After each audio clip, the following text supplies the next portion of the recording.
So on today's agenda, some of the things we're going to look at today include how U.S. enterprise operators are performing relative to each other in revenue. Also going to take a look at how macroeconomic factors and industry shifts are affecting the U.S. B2B telecom market. We'll also take a look at how recent and upcoming M&A will reshape the competitive landscape for enterprise operators. My name is Steve Vachon. I'm the senior analyst within TBR's telecom practice. My email's on that slide, so if you want to follow up with me afterwards, or any comments or other questions, please feel free to do so. So on this slide here, this is an overview of TBR's telecom research portfolio. Most of the content from today's presentation is going to be coming from the U.S. Telecom Enterprise Operator Benchmark. So this is a semi-annual report that we publish. So it's focused on comparing the revenue performance of U.S. telecom and cable operators in the B2B market and key trends impacting the segment. So this next slide, this is the table of contents for the latest iteration of the report for TQ25. So taking a look at different sections, so we have a market assessment section. So this section we take a high-level look at things like enterprise market size, enterprise market share, key portfolio segments, taking a look at some of the emerging segments in the market, such as network slicing. We also take a look at key acquisitions, alliances, and customer deals. We also have a service segment performance. So this breaks down revenue performance on a consolidated level in the B2B market. We also break it down into wireless FWA, and wireline. So we break down revenue and connections in those segments as well. And we also have a customer segment performance. So this looks at the sub-segments within the B2B market. So that include large enterprise. So that'd be 1,000 or more employees. SMB, so those are businesses with 1,000 or less employees. Public sector, and wholesale. We also have a dedicated company profile section. We have dedicated slides to AT&T, Charter, Comcast, Lumen Technologies, T-Mobile, and Verizon.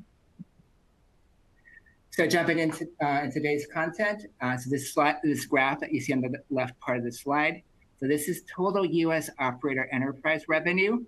Just for clarification, so when we say total enterprise in today's presentation and in benchmark, that means all B2B revenue.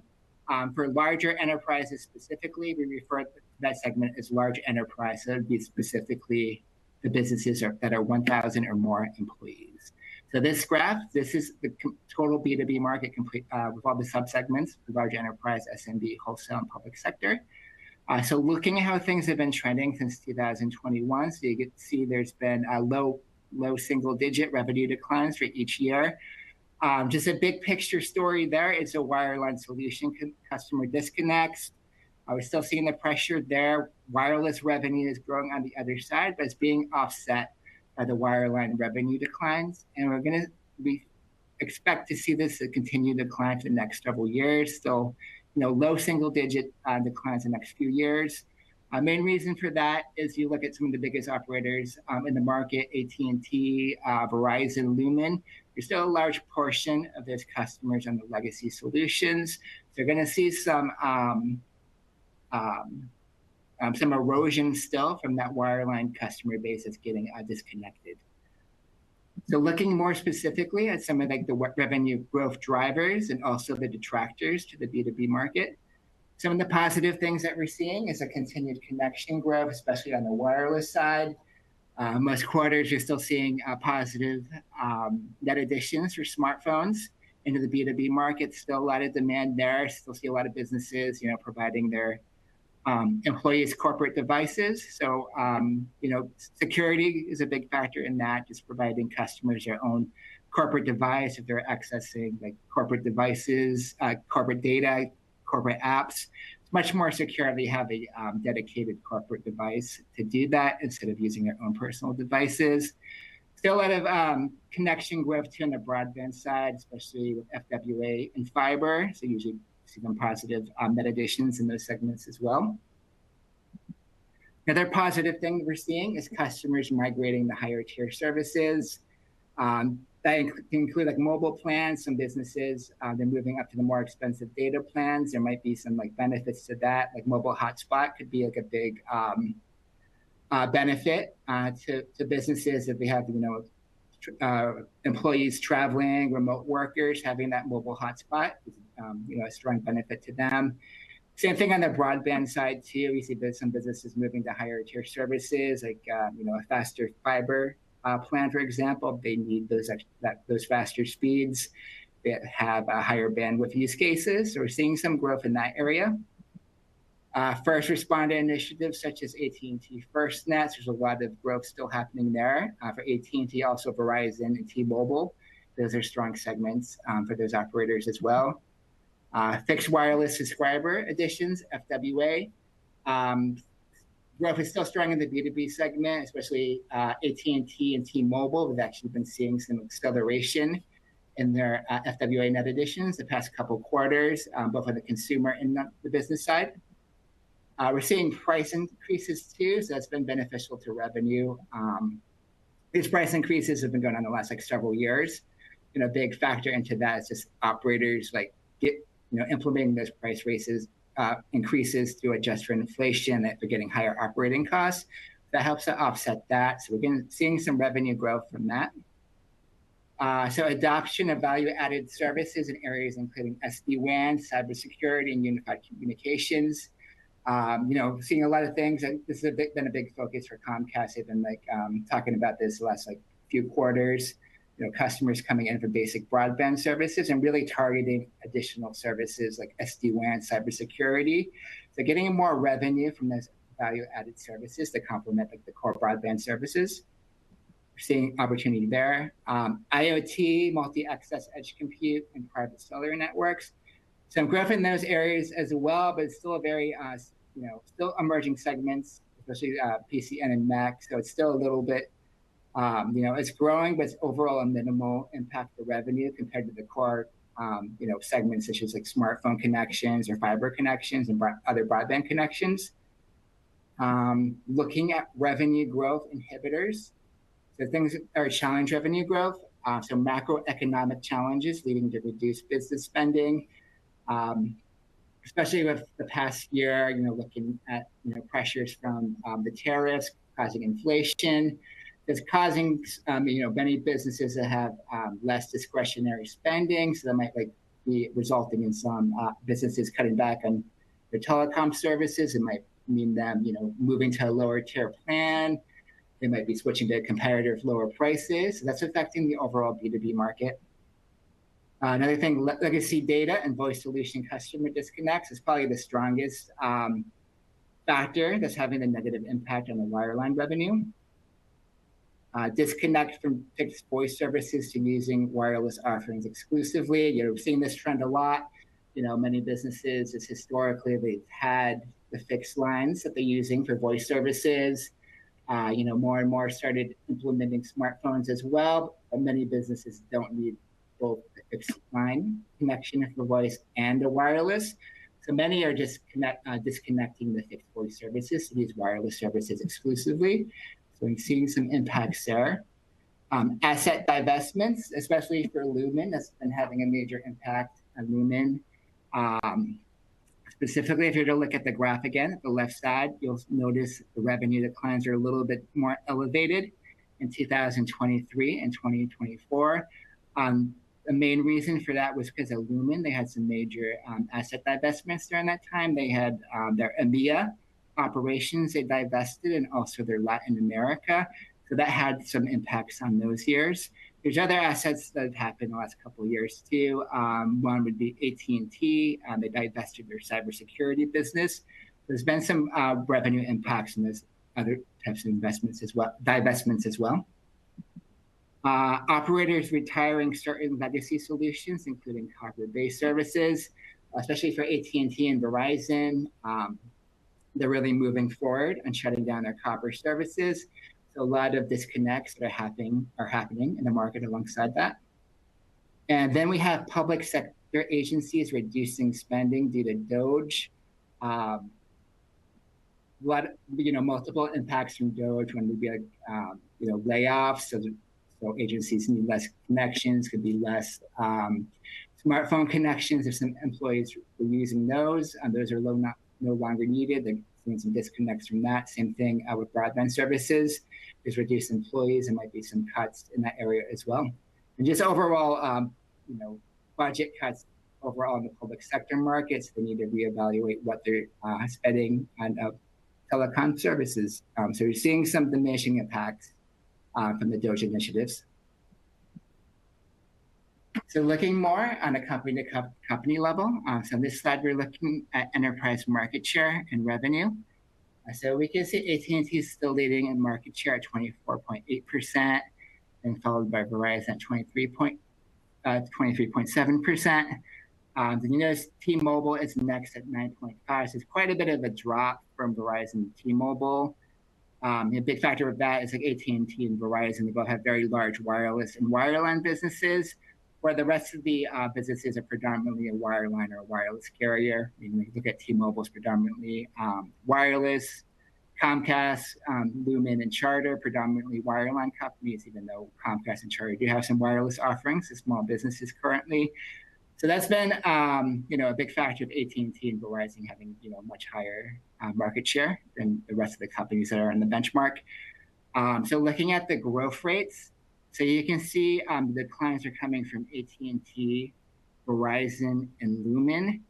That goes along with the wireline disconnects from legacy customers. Those three customers have like the largest portion of legacy disconnects that are happening within this list of benchmark operators. That's one of the big things that's driving down the overall market size. If you look at T-Mobile, for example, I mean, they're pretty much exclusively a wireless operator.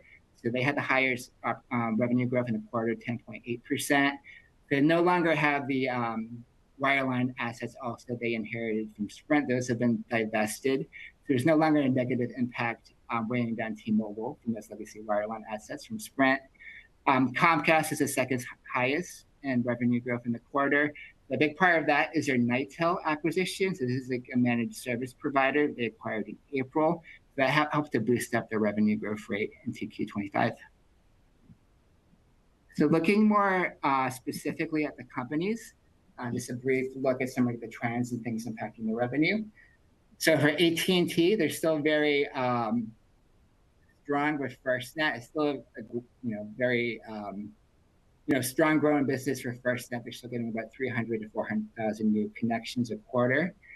From that, but they're challenged by eroding legacy solution customer base. So they probably have the highest portion of customers on legacy solutions. So they're having that, pretty significant impact from those customer losses. So a big focus for AT&T is migrating customers affected by the copper network shutdown. So we see a lot of customers moving to FWA. That's a big focus for AT&T if they're not deploying fiber in a market to replace copper. It's a big focus to move them to FWA. Also a focus for POTS replacement services. If they had copper-based voice services before, AT&T is focused on moving them to more modernized solutions. One of the big solutions that they're using is AT&T Phone Advanced. So this is basically a POTS replacement service that operates over wireless and fiber networks, and it's compatible with the older POTS devices. That's been a big focus for them to compensate for the copper decommissionings. Looking at Verizon next, so we see growth in mobile and FWA, offset by lower wireline revenue. So they're having some impacts from the wireline disconnects. It's not as significant as AT&T. We see the focus for them on seeking to improve value proposition. So it's been a bigger focus the last year. We think it's going to be even more and even stronger focus for the company over the next year, especially with the new CEO, Dan Schulman, recently joining Verizon as new CEO. He's very focused on cost cutting, and the other area he's very focused on is improving overall value proposition to customers. They're expecting to see some new offerings in the B2B market from Verizon that's going to tie into that. One of the things they released earlier in the year is My Biz Plan. So that's part of the improved value propositions. It's very similar to their consumer strategy with My Plan. So it basically gives businesses more options of what they pay for. For example, ultra wideband, 5G ultra wideband, that's your millimeter wave and mid-band spectrum based 5G services. If a customer wants to pay extra to access that service, they can. But if they don't need it, if they're content with just LTE and low-band 5G, they don't need to pay extra for ultra wideband. Same thing with other things too, like added mobile hotspot coverage, international service plans, this type of things. There's a lot of different options where businesses can customize what they're paying for. Moving on to T-Mobile. So we're seeing them driving customer growth via improved network reputation. So they have a much stronger overall perception of their network quality is much stronger than it was before the Sprint merger.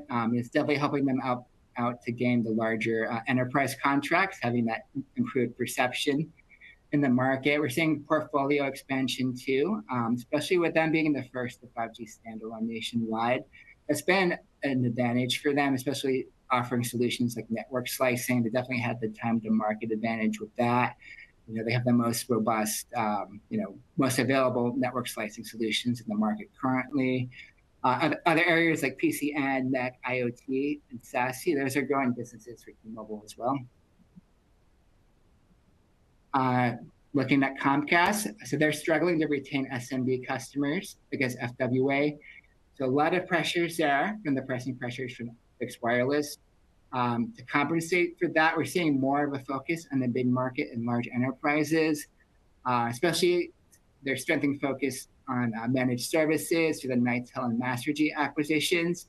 That's helping to partially compensate for the challenges it's seeing in the SMB. For Lumen, so they've been in challenge position for a while in the B2B market, largely because of legacy disconnects. A positive sign for them is their AI initiative. So one of the main things they're doing is called Private Connectivity Fabric. So basically, this is a solution that leverages Lumen's fiber networks to connect AI data centers. So there's a lot of opportunity for this business, for this segment, for Lumen. So they've recently said they're at over $10 billion in deals for this solution. I mean, it's going to be generated over years. It's not going to have like an automatic overnight impact to revenue growth. Right? So there's a lot of opportunity for Lumen to target this segment. So they have some pretty large deals in place with some of the leading hyperscalers. Some of the customers include Microsoft, Amazon, Google Cloud, and Meta. This is such a strong segment for them. They're actually projecting to return to business revenue growth by 2028. And this segment, this AI connectivity segment, is going to be a big factor to their target of returning to revenue growth by then. And then looking at Charter, it's a very similar story to Comcast. So it's a competition from FWA. So, I mean, they're struggling to retain broadband customers, both in consumer and B2B. We're seeing more of the increase in mobile to compensate for that. So basically, giving a very competitive price on mobile to keep broadband customers. Also seeing them being really aggressive in promotions too. So we see a lot of things in the market, like a free line for a year for the broadband customers. So it's been a key focus for Charter to compete to offset competition from FWA. So looking at revenue by the subsegments, again, it's large enterprise, SMB, public sector, and wholesale. So some of the trends that we're seeing in individual segments, so large enterprise has more than 1,000 employees. So we're expecting that to decline by 3% to 31.8 billion in 2025. So the biggest factor here is those legacy disconnects. So AT&T, Verizon, and Lumen, so they're the biggest amongst the large enterprises, have the most market share there. But they're weighing down the revenue of those high disconnects from the legacy portion, the large portion of customers and legacy solutions. That's offsetting some of the operators that are having a lot of growth within large enterprises. T-Mobile is one of them. So they're expecting double-digit service revenue CAGR from 2023 to 2027. So been a much, much stronger business for T-Mobile. I mean, like pre-Sprint, it's mostly the smaller businesses that they targeted. So that improved network reputation, being much more successful with the larger enterprises, been able to sustain double-digit service revenue growth. And another big player is Comcast. So there's a lot of growth there, especially with Master G Nitel acquisitions. Looking at SMB, so these are mid-size, like a medium business would be under 1,000 employees, and we classify small business under 100 employees. So we're expecting revenue to decline by 1% to 58.6 billion in 2025. Of all the segments of the macroeconomic challenges, probably SMB is facing some of the strongest challenges from that, especially looking at the smaller businesses. They don't have as much scale and cushion to deal with the higher prices in the market. So they're facing those pressures. They're definitely searching for the lower price points in the market. That's creating a lot of headwinds for the operators. So we're seeing a lot of those pricing pressures are driving a lot of businesses to FWA. That's been a challenge for the cable operators. So we see the cable operators doubling down on their mobile plans to compensate for that. In public sector, so for public sector, the taxonomy in this report includes federal, SLED, and international government. So we're expecting 2.2% growth to 22.5 billion in 2025. So public sector has been the strongest segment in terms of revenue growth the last several years. We're still expecting it to grow in 2025, but it's a deceleration in growth. I think in 2024 is around like 4% growth. It's slowing to 2% for 2025.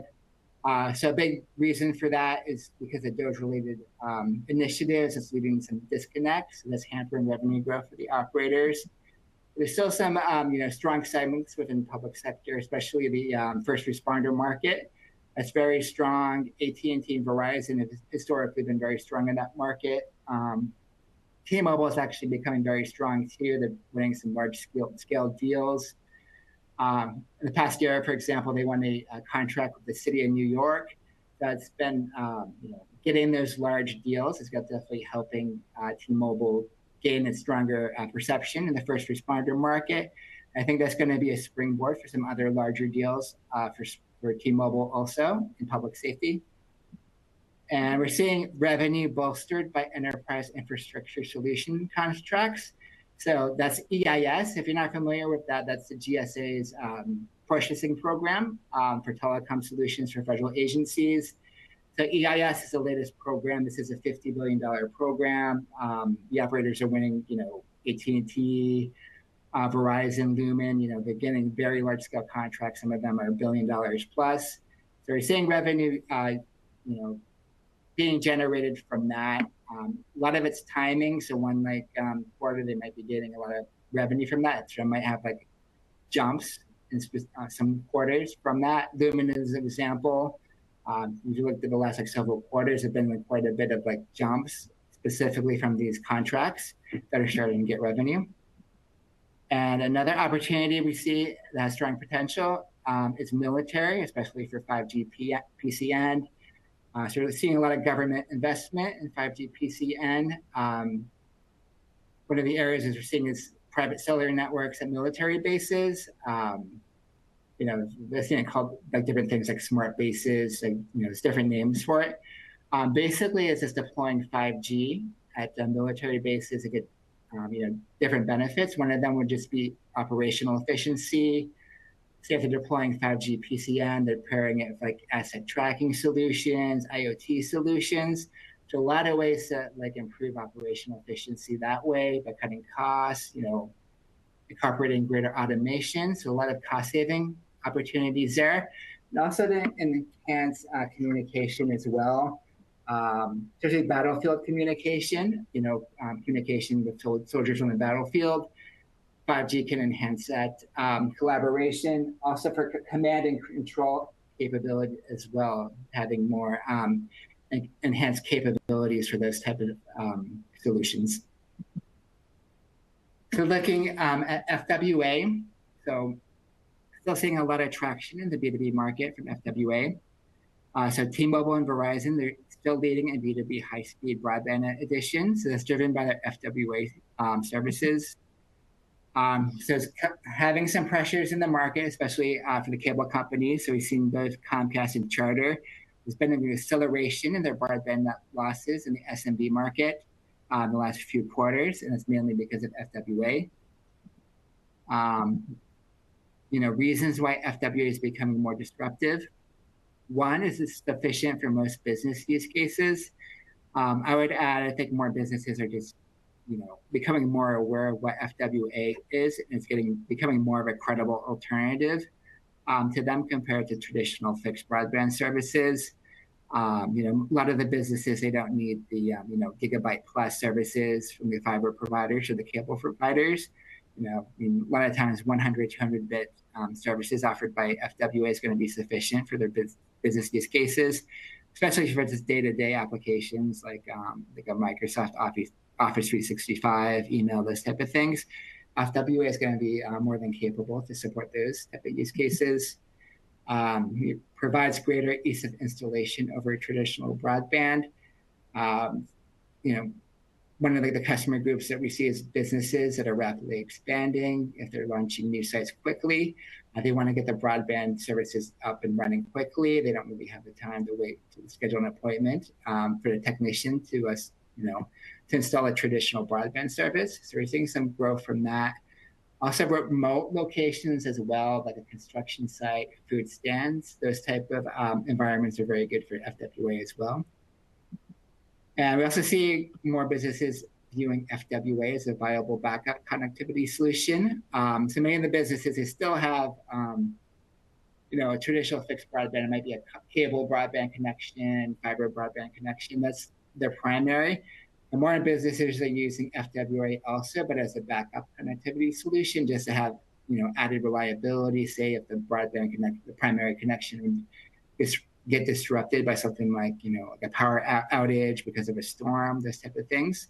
So FWA is serving as a backup connectivity solution. So more businesses are using it in that way too. Another thing we're seeing is AT&T's FWA connection growth is accelerating. So a big part of that is their network modernization with Ericsson. So part of the Open RAN, they're contracted to deploy Open RAN compliant infrastructure. They're seeing some benefits from that, especially like on the cost side. They're getting some more efficiencies from using that infrastructure, and also network performance as well. It's become more economical for them to expand FWA service availability for the new Ericsson infrastructure. That's been contributing to the higher upticks. It's just becoming more available to more businesses and consumers. And lastly, for FWA, so we're seeing some higher price points coming into the market. And if you were to look at T-Mobile, for example, so the highest price plan now is $70. So I think they have 3 different tiers now. So they're differentiating by having like advanced services in some of the higher tier plans. One of the things would be faster speeds. If you're on a higher tier plan, you're getting a new gateway.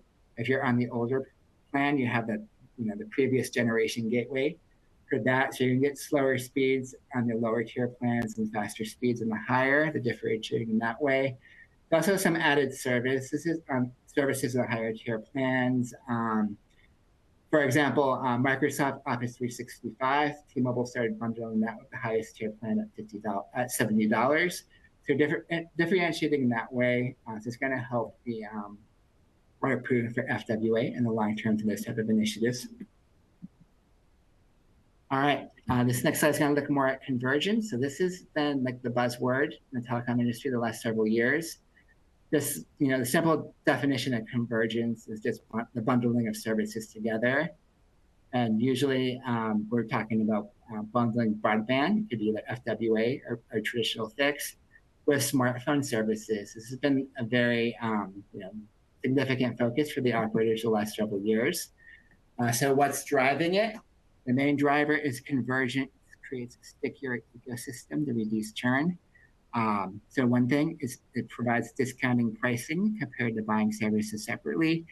So this is helping the operators deal with the macroeconomic challenges, in a more economical way for the operators. For example, instead of discounting, the smartphone plan and the broadband plan separately, they're reserving those discounts when you buy both of them together. So there is some like discounting they're doing it, but they're getting the revenue also from both services being purchased. It's kind of offsets those impacts from that. It's also very appealing to the customers too to have the discounted pricing when buying those. And the other benefit of reducing churn would be the convenience of purchasing services from the same provider. It's just easier for the businesses to deal with one service provider than two, say, dealing with, per se, like Verizon for their smartphone services and Comcast for their broadband services. Just more efficient for the business to deal with one operator to buy both services from. All right, so some of the strategies that we're seeing the operators are initiating to strengthen the convergence strategies. One would be expanding broadband service availability, maybe FWA and fixed. So we hear a lot about the fiber expansions. Cable providers expanding the broadband availability too. I think Comcast is over about 1 million or more new locations for 2025. So you're seeing it both in the cable and the fiber providers, expanding broadband service availability to new locations. And we see cable operators increasing the focus on their wireless brands to retain customers. So we see some new offers from the cable operators for their wireless brands, so like leveraging that to retain the broadband customers against FWA. And we see the operators pursuing acquisitions. So this table that just popped up. These are some of the biggest initiatives that we're seeing in the market. So these affect both B2B and consumer. I can briefly go over these. What we see is a Verizon proposed Frontier acquisition that is looking to close in early 2026. So it's going to expand Verizon's fiber passings to 30 million locations by the end of 2028. There's going to be a lot of cross-selling opportunity there, say like Verizon targeting the Frontier customers with their wireless services. A lot of opportunity in those type of cross-selling situations. We have Verizon's new agreement with Eaton Fiber. That's an affiliate of the private equity firm Tillman Global Holdings. So there's not a lot of details about this arrangement, but it sounds similar to what AT&T is doing with BlackRock for Gigapower. So basically in this arrangement, Eaton is funding and building new networks, fiber networks in new markets, and they're responsible for the network maintenance and installation, where Verizon is responsible for sales and marketing and end-to-end user customer service. So basically, it's similar to what Gigapower is doing. It's basically targeting markets outside of Verizon's existing wireline footprint and outside of Frontier's footprint too. It's basically a capital light approach to expanding their fiber network into new markets by working with a private equity company. And looking next, we have AT&T's proposed purchase of EchoStar Spectrum. So this is a $23 billion transaction. AT&T's actually started deploying some of it, like in a special leasing arrangement they have. But this is looking to close next year. So this is going to give AT&T a lot more network capacity, and the big focus with that extra network capacity is going to be expanding the Internet Air FWA service. After this transaction, we're going to see AT&T, I believe, to be more on par with T-Mobile and Verizon in terms of FWA connections of how much they're adding each quarter. Especially outside of their fiber markets, fiber is going to still be the focus in those markets, but in the outside markets, there's going to be much more of a focus of FWA and also bundling that with their mobile services as well. We see AT&T's proposed purchase of Lumen's mass market business, another initiative for AT&T. So they're going to gain 1 million Lumen fiber customers, as well as 4 million fiber-enabled locations across 11 states. So Lumen mass markets, that's predominantly a consumer-focused division. There is some SMB in there too. There's going to be a small portion of those 1 million customers that are going to be small business fiber customers are getting from that. So there's going to be some opportunities from there too to cross-sell some wireless services. We see the proposed Charter and Cox merger. So if this gets approved, they're going to have 69.5 million locations passed. That's going to make them the largest broadband provider in the U.S. There's going to be some cross-selling opportunities there. So Charter mobility has been a strong segment for them. They've been very successful with their wireless MVNO with Verizon. So I think there's going to be a carryover of that strategy to the Cox communication space. Cox does have a mobile business, hasn't really taken off to the scale as Charter, so definitely going to see a lot more wireless subscriber growth coming from that following the merger. And then we see Charter's and Comcast new B2B MVNO agreement with T-Mobile. So what they're doing, the existing arrangement now for Charter and Comcast, they have the MVNO agreement with Verizon, but that's only up to 20 lines. So next year, they're going to be changing to T-Mobile for B2B, for the MVNO services. That's going to expand their ability to target the mid-market. So they're basically going to 20-line max plans to 1,000-line plans that they're going to be able to sell. They're going to see a lot of disruption from that, especially for AT&T and Verizon. And then we're going to see T-Mobile's Metronet and Lumos acquisitions. So it's going to enable those companies to expand fiber to 12 million and 15 million locations. So T-Mobile is working with private equity firms to support those businesses as well. So another like capital light approach to expand fiber availability. Some of the things that Verizon and AT&T are doing.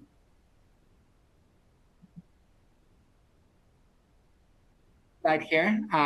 This is briefly look at some of the things we're seeing in network slicing. That's probably been the most interesting segment of the new emerging technologies I've seen in the past year. There's been a lot of traction with new network slicing solutions you've seen in the past year. T-Mobile's had the advantage of the 5G standalone network, but both Verizon and AT&T, they're nationwide with 5G standalone. It doesn't mean like every market has it yet. It's largely more like larger cities that have 5G standalone, but it's gradually expanding to some of the smaller markets as well. Because of that, we're going to see some more network slicing use cases being launched over the next year. Some of the things we're seeing currently, connected transportation. That's an interesting use case that we're seeing. This is something Verizon is targeting. So one of the main things they're targeting is public safety vehicles. So basically, they're installing 5G routers in like a vehicle such as police, police vehicle, or an ambulance, having a 5G router, and then having network slicing delivered over that. So it's going to provide some lower latency and higher reliability to support mission critical communications. Another thing we're seeing is network slicing being deployed at large events. T-Mobile's announced like a few different large events they've deployed network slicing at. One of them was at a PGA championship. And some of the things there is just ensuring connectivity, with a highly populated event. It's also helping out with the operational side of things. I mean, they use it to support things like point of sale terminals. If there's like thousands of people, making purchases, network slicing is making sure those things, operate efficiently. Then we see public safety. So both T-Mobile and Verizon have commercial network slicing services too. That's helping them to compete against AT&T FirstNet. It's giving public safety learns enhanced reliability. In SASE, we're seeing network slicing specifically for security. T-Mobile is doing that with their networks with their SASE solution. They have a dedicated network slice for security to support that. We're seeing video calling solutions too. One of the things we're seeing in the market is Verizon's enhanced video calling service. So that's being offered to consumers and to businesses through the My Biz plan. There's like an add-on option if customers want to purchase that. That basically optimizes connectivity for a video calling solution. That can be valuable for a business, if they're making for work conferencing over Teams, and some of the employers are doing that over mobile. We're going to give that greater reliability to support that. I think like live streaming, it could be a good use case too, if it's live streaming a corporate event, over a smartphone. That's going to have enhanced delivery for that. So it could be a valuable use case that we're going to see. And video production and broadcast. So we're seeing some of the operators working with media studios like T-Mobile and Disney, and T-Mobile and Red Bull have been doing some production too over network slicing.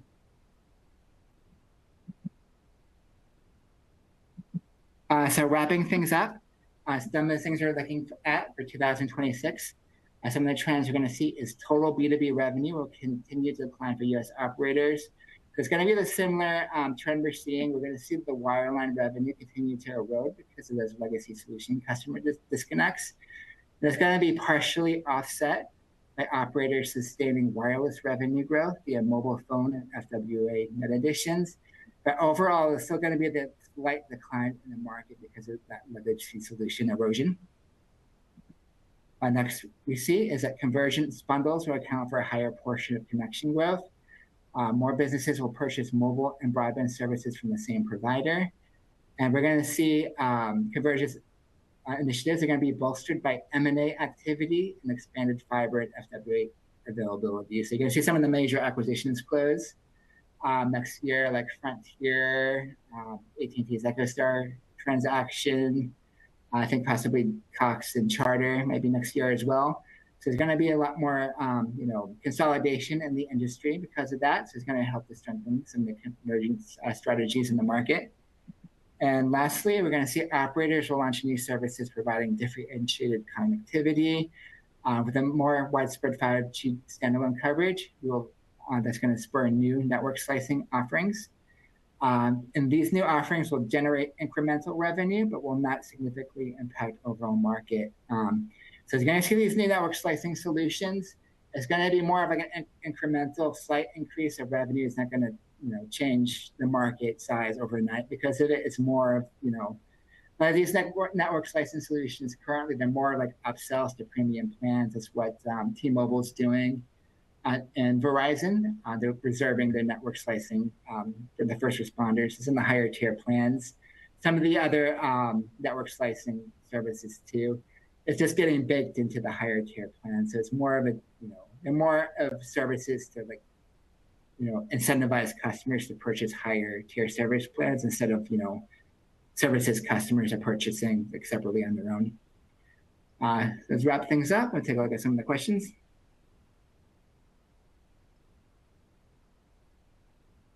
So I got a question about how might AI impact telco B2B revenue outlooks. Lumen was a big example for that. That's very, they found their niche in the market is how I'd say for Lumen because they've been struggling for a while in the market. And this is a very strong opportunity for them. They have a very strong,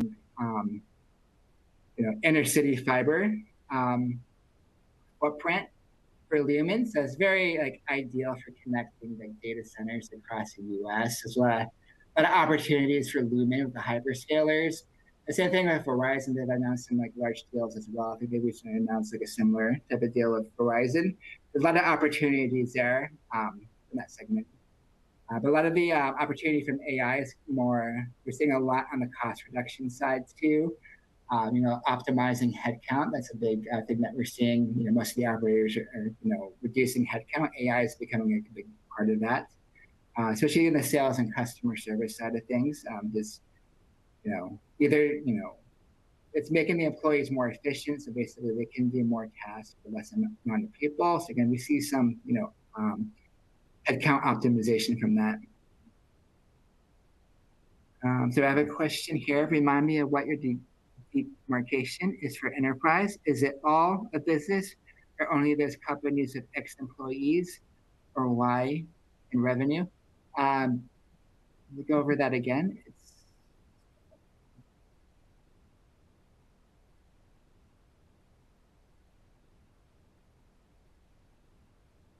Yeah, so we have the demarcations of the different categories. So large enterprise, that'd be 1,000 or more employees. Then SMB, under SMB mid-size would be 1,000 employees.